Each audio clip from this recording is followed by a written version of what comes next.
The human foot is an amazing structure. It's comprised of 26 bones, 33 articulations, each with 6 degrees of freedom of motion, 20 plus muscles, with 10 of them being in the arch in 4 layers. We evolved from creatures that were very much like chimpanzees, that climbed trees but also walked on the ground a little bit.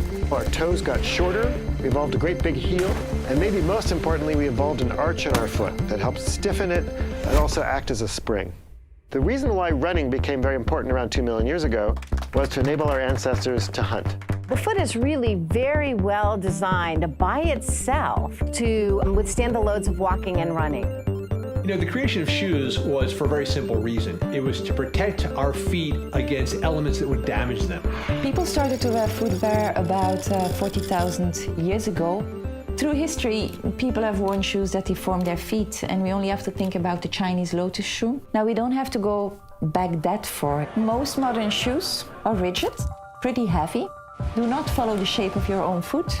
Well, you don't really have a good feeling with the surface you're walking. So a lot of the changes that we associate with traditional shoes, push in, heel toe drop, we can actually accredit back to the running boom in the 1970s. Bill Bowerman was the other co-founder of Nike. In the beginning, Bowerman was primarily building shoes for track. They were lightweight, purely for performance. People were coming to Bowerman wanting to learn how to run, learn how to jog. A lot of those people that hadn't done that before started having problems with their Achilles tendon and their calf. Bowerman decided upon a half-inch heel lift based on what doctors were telling him. It was because they were trying to accommodate people that had worn dress shoes all their life. It wasn't from the athletes, it was more from the general public that needed a product that they could wear without discomfort.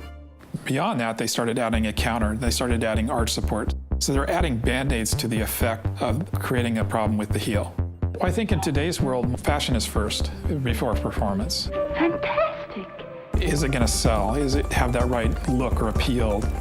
The more established mainstream sports brands came at a time when it wasn't cool to wear sportswear. So they had to become storytellers and attach their shoes to icons in order to get people into the footwear. So what we end up with is this cocoon that encompasses your foot and strips away all the natural movement that's there for a reason. So you're buying technology and shoes to correct for problems caused by the shoe itself. There's a powerful sensory connection between the feet and the brain. The feet are actually part of how your brain sees movement. This makes perfect sense because in an evolutionary environment, you want to know exactly what you're stepping on. Is it hot? Is it cold? Is it sharp? Is it detecting any kind of danger? I believe that children should be barefoot as long as possible because this is when they are in their peak window of brain and nervous system development. And putting on some thickly cushioned shoes is actually blunting all that sensory information. Experiments show that when you inhibit sensory information in the foot, people have problems maintaining stability and have problems maintaining balance.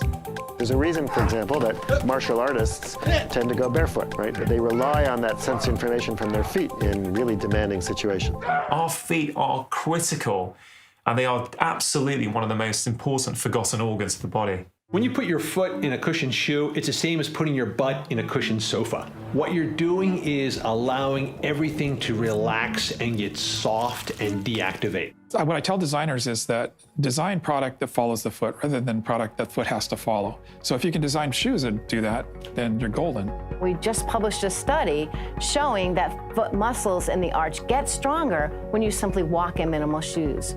A minimal shoe is exactly what you should be wearing. It is the least amount of protection that will make you comfortable. If people can realize that they can just strip away all this unnecessary junk and that they will immediately feel the benefits of it, that hopefully is the best message for our future.